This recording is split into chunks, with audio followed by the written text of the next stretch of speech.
السلام علیکم ورحمۃ اللہ وبرکاتہ۔ محترم ناظرین، امید کرتا ہوں کہ آپ تمام خیر و عافیت سے ہوں گے۔ اللہ پاک آپ سب کو خوش و خرم رکھے۔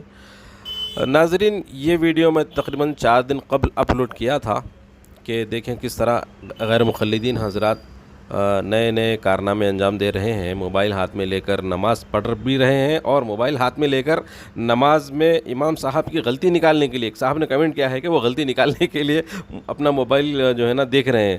دوستو، دراصل بخاری شریف میں ایک روایت ہے حضرت عائشہ رضی اللہ عنہا کے غلام ذکوان جنہیں حضرت عائشہ رضی اللہ عنہا نے امامت کرنے کے لیے مصحف دیکھنے کی اجازت دی تھی۔ غیر مقلدین کی ایک عالمہ ہیں اسما بنت شمیم، جو غالباً انگریزی میں جوابات دیتی ہیں، تو ان سے کسی نے مسئلہ پوچھا تو انہوں نے حضرت عائشہ رضی اللہ عنہا کے اس واقعے سے استدلال کرتے ہوئے فتویٰ جاری کیا کہ نماز میں قرآن دیکھ کر پڑھ سکتے ہیں، اور کسی ٹیبل پر، کسی لکڑی کی بنی ہوئی چیز پر بھی رکھ کر جو ہے امامت کی جا سکتی ہے، اس میں سے دیکھ کر۔ اس کے ساتھ ساتھ انہوں نے علامہ ابن باز رحمۃ اللہ علیہ کے بھی کچھ فتاویٰ اس کے ساتھ اٹیچ کیے ہیں اپنے آرٹیکل کے ساتھ۔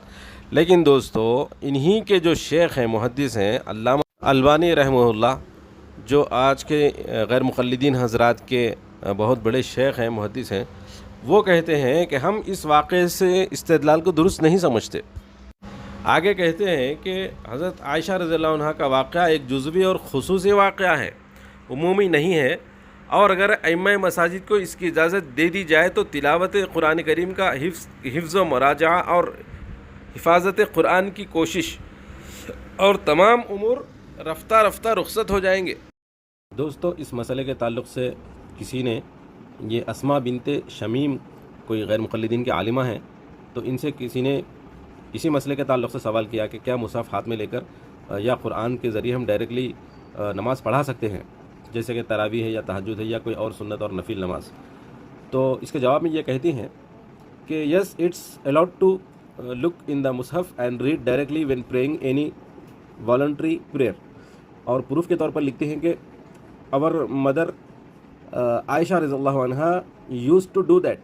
پروف کے طور پر یہ کہتے ہیں کہ ہماری ماں حضرت عائشہ رضی اللہ عنہا ایسا کیا کرتی تھیں۔ اور آگے کہتے ہیں کہ امام بخاری رحمۃ اللہ علیہ نے کہا ہے، وہی واقعہ ہے جو میں نے آپ کے شروع میں بیان کیا ہے دوستو، کہ حضرت عائشہ رضی اللہ عنہا نے اپنے آزاد کردہ غلام ذکوان کو یہ ہدایت کی تھی کہ مصحف دیکھ کر نماز پڑھائے۔ تو اسی کے بارے میں نے جواب دیا ہے۔ سب سے پہلے تو میں غیر مقلدین حضرات کی جو شیخ البانی علیہ رحمہ ہے، ان کی عبارت اور ان کی کتاب کا نام یہ دیکھیں آپ، علامہ البانی رحمۃ اللہ علیہ کا فتویٰ۔ شیخ ابو انس محمد بن فتحی آل عبدالعزیز اور شیخ عبد الرحمن محمد بن الملاح نے اپنی کتاب فتح الرحمن فی بیانی ہجری القرآن میں شیخ البانی کا یہ فتویٰ نقل کیا ہے۔ دیکھیے، عربی میں یہ فتویٰ ہے، لا نرى ذلك وما ذکر عن ذکوان الی آخرہ۔ تو اس میں یہی کہتے ہیں کہ ہم اسے درست نہیں سمجھتے کہ ہاتھ میں قرآن لے کر پڑھا جائے۔ اور ام المومنین سیدہ عائشہ صدیقہ رضی اللہ عنہ کے لیے سیدنا ذکوان کی امامت کا جو واقعہ ذکر کیا جاتا ہے، وہ ایک جزوی اور خصوصی واقعہ ہے، عمومی نہیں ہے۔ اگر ائمہ مساجد کو اس کی اجازت دے دی جائے تو قرآن کریم کا حفظ و مراجعہ اور حفاظت قرآن کی کوشش وغیرہ تمام امور رفتہ رفتہ رخصت ہو جائیں گے، تو وغیرہ وغیرہ۔ اسی طرح غیر مقلدین کے شیخ و محدث علامہ ناصر الدین البانی رحمۃ اللہ علیہ نے نبی کریم صلی اللہ علیہ وسلم کی نماز پڑھنے کی کیفیت کے بارے میں لکھا ہے کہ وکان صلی اللہ علیہ وسلم اذا صلی طأ رأسہ ورمى ببصرہ نحو الارض۔ جب آپ صلی اللہ علیہ وسلم نماز پڑھتے تو سر کو جھکائے رکھتے اور نگاہ کو زمین کی طرف لگائے رکھتے تھے۔ یہ تو ہو گئی غیر مقلدین حضرات کے گھر سے دلیل کہ نہیں پڑھ سکتے اس طرح قرآن کو ہاتھ میں لے کر۔ اب دیکھیں، امام ابن حزم رحمۃ اللہ علیہ کا فتویٰ اس میں ہے کہ وہ لکھتے ہیں کہ کسی ایسے شخص کے لیے امامت کرنا جائز نہیں جو قرآن میں دیکھ کر قرات کر رہا ہو، نہ فرض نماز اور نہ نفل میں، کسی میں بھی نہیں۔ اگر کسی شخص نے ایسا کیا یہ جانتے ہوئے کہ یہ جائز نہیں، اس کی نماز باطل ہو جائے گی۔ ٹھیک ہے، یہ تو ہو گیا امام ابن حزم علیہ رحمہ کا فتویٰ۔ اب اسی طرح دیکھیے دوستو، اس میں مشہور تابعی ابراہیم نخعی رحمہ اللہ، وہ لکھتے ہیں کہ اہل قرآن دیکھ کر نماز پڑھنے کو سخت ناپسند کرتے تھے، کیونکہ اس میں اہل کتاب سے تشبہ ہے۔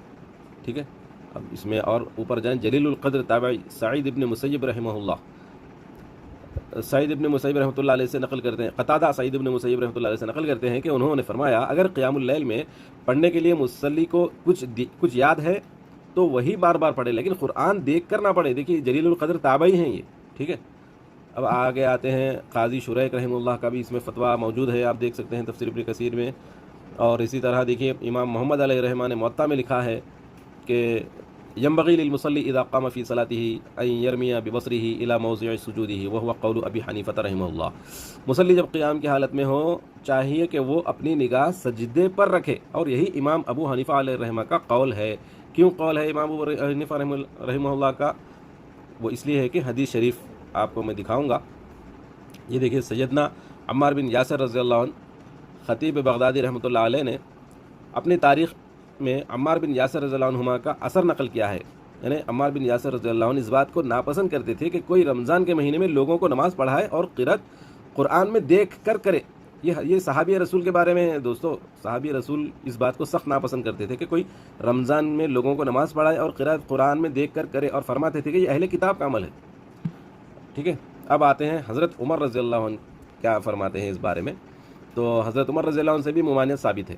ٹھیک ہے، چنانچہ عبداللہ ابن عباس رضی اللہ عنہ فرماتے ہیں، نہانا امیر المؤمنین عمر رضی اللہ عنہ ان یؤم الناس فی المصحف ونہانا ان یؤمنا الا المحتلم.